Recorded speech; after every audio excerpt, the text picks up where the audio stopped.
Have no fear, Uncle Bullish is here. So, a lot of people are shitting themselves right now with the crash that's happened in Bitcoin. And I can't help but laugh because it's all people who are in it for the first cycle, never been involved in Bitcoin before, basically trying to understand what the hell's going on here because their portfolio is down from 74,000 to 64,000.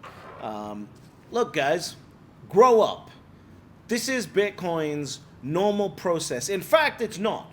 In fact, it's not. Because the truth is, Bitcoin's normal process is a lot heavier than this. It's normally like 20 to 35% down, 4 to 6 times in a bull run. And you guys are shitting yourselves over like 5 to 7% down. Let's cover a few of the things that's happening here, right? Firstly, Bitcoin's had its highest monthly close ever. That's extremely bullish. Highest monthly close ever for Bitcoin. And everyone is jumping up and down because we've had a little bit of a pullback. There's going to be profit taking. There's going to be people who want to get out of their Bitcoin position for whatever reason. Just because you are buying doesn't mean everyone else is also buying. So that's important to understand as well. Secondly, GBTC is out here dumping tons of Bitcoin, and I can't, look at the numbers of what's going on here, and then we're going to talk about a little conspiracy theory, a little Bitcoin conspiracy theory that, I don't know how true it is, but I got a sneaky feeling because I don't think anyone can be that stupid. That's just it. Like, I'm just using the method of reducing down who can be stupid and to what extent can someone be stupid, and I've got to a little conspiracy theory. But before that, there's 14 trading sessions between now and the halving, right? GBTC, based on the current trend, will have dumped an additional 61,000 Bitcoin onto the market by the halving. So that means they'll have 290,000 Bitcoin remaining. And if they are going to be completely zeroed out, that is 60 sessions, 60 trading sessions, and GBTC will be completely and utterly out of Bitcoin. That takes us to July 5th, right? That takes us to July 5th. And of course, it's never going to be the case that they're going to go down to zero because there's always going to be some people that just can't sell, like my parents. My parents can't sell their GBTC because in the UK you can't get access to American ETFs. So therefore, selling their GBTC will put them in a bad place. So they're not going to sell their GBTC. So there's going to be a certain amount of people like that. So I would say we've probably got about 35 to 45 trading sessions at this pace that GBTC is going in order to be completely at the point where they just can't sell any more Bitcoin. And yeah, that's it. Look, at the end of the day, when selling pressure like this is happening, this is good for Bitcoin.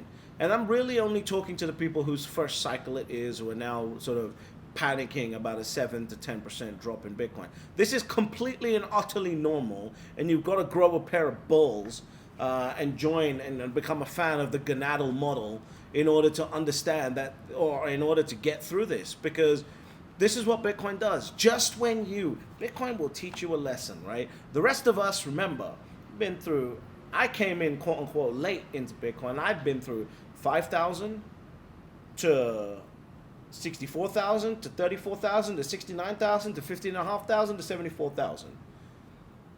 Right? You've got to get used to it. You either get used to the volatility or you get out the asset. And if you've not got, or if you're shitting yourself at this point, there is an argument that you've allocated too much, right? You've bought too much of the asset if you're now shitting yourself and not understanding that this is natural process for this asset.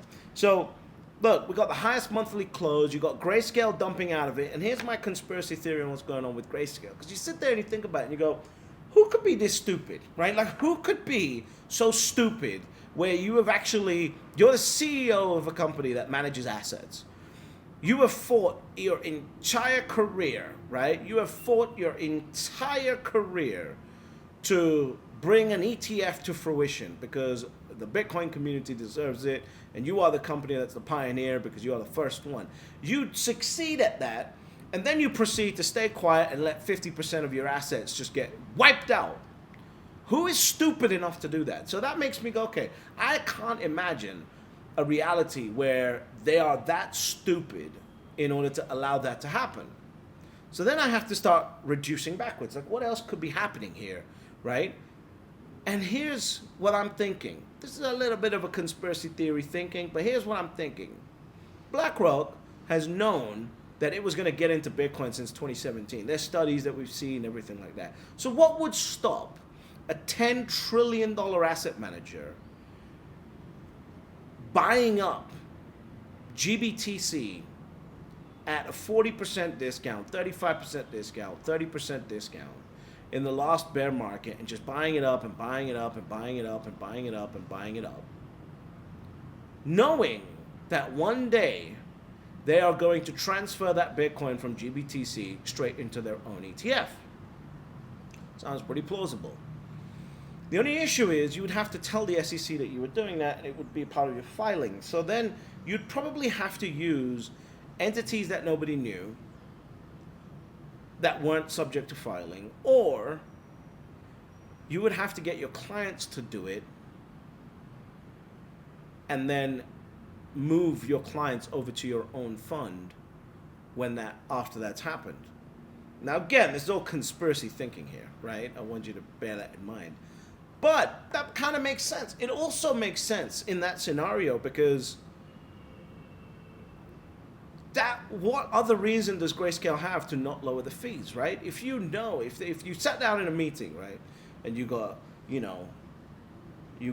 Barry, Larry, and Gary, right? Barry, Larry, Gary, and they're all sitting around the table, and Gary's like, "Listen, you've been a pain in my ass, right? So you're about to get fired because you've been a pain in my ass. We're gonna skip the prison sentence for the apparent fraud that there is here, right?" And then Larry chimes in and says, "Hey Gary." So damn confusing. "Hey Gary, why don't we do a deal here that will make everyone happy because we're the best custodian in the world for assets. I think what we're gonna do is let Barry know that we own 75% of that fund through these various entities. And what we're gonna do is we're going to slowly transfer those assets because you're refusing to allow an in-kind product because that would have been the easiest way to do it. So we're going to move some of those assets slowly but surely in the market over time to our product once it launches." And Gary says, "That's kind of interesting. And Barry, I need you to keep the fees high so that there's no competition over here," right? And he's stroking his cat, obviously, right? Like the Godfather. Again, all entertainment, mental masturbation, conspiracy theories here that we're talking about. But it is kind of the only reason why GBTC would not lower their fees. Because you get a piece of paper that says, shit, BlackRock owns 75% of this fund and they're about to move it no matter what. Well, there's no point in us reducing our fees yet because they're going to move it anyway. So we might as well milk them for every dollar that they have in fees for as long as it takes for them to move it without disrupting the market. It's the only logical thing that I can think of.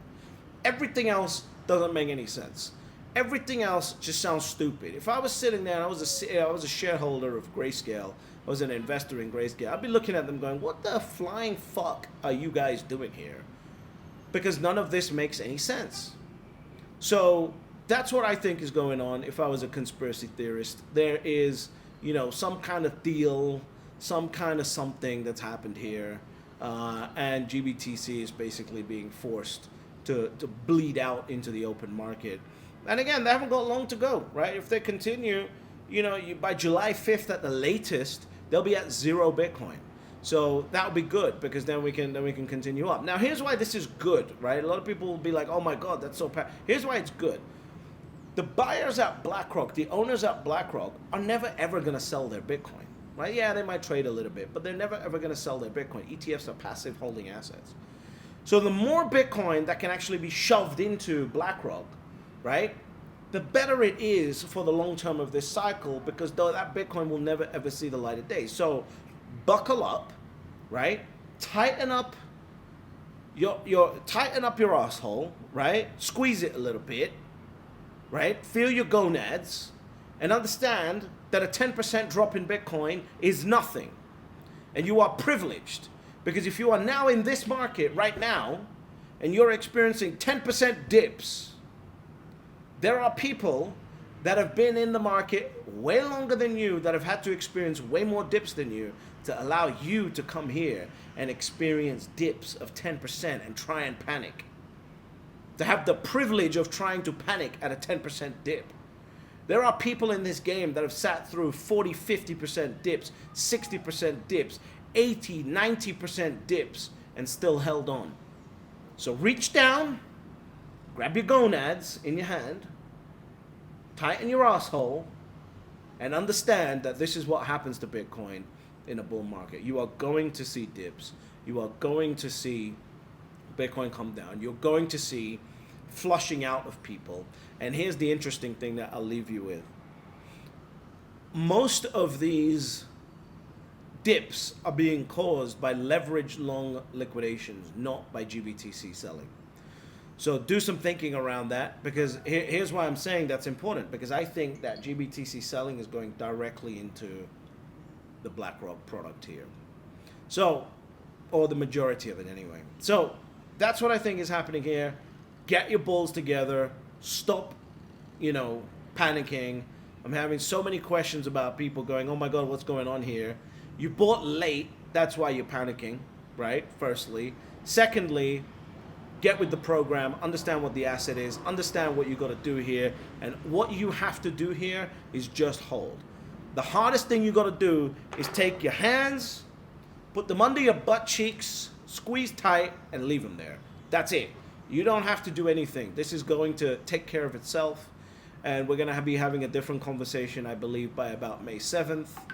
So stop panicking, and I've got people interrupting me, and it's kind of crazy right now. But I want you to realize this is all normal process. It's all normal process. Stick with the program. You hodl. Hold on for dear life. That's what that stands for. And yeah, we'll come out on the other side, and we'll be having a very, very interesting conversation by May 7th, which is 4 weeks away. So on that note, by the way, my time on social media is coming to an end. So if you want to stay in touch, look in the description. You're going to find a link if you got to 1 Bitcoin that may be valuable, so we can stay in touch.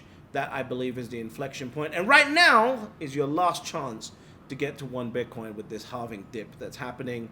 It's all normal here. And you got one last chance before we start pricing out low single-digit millionaires. On that note, remember, there's always, no matter how much it crashes, there's always only 3 rules to Bitcoin. Step number 1, you buy Bitcoin. Step number 2, you shut the fuck up. And step number 3, you get fabulously wealthy.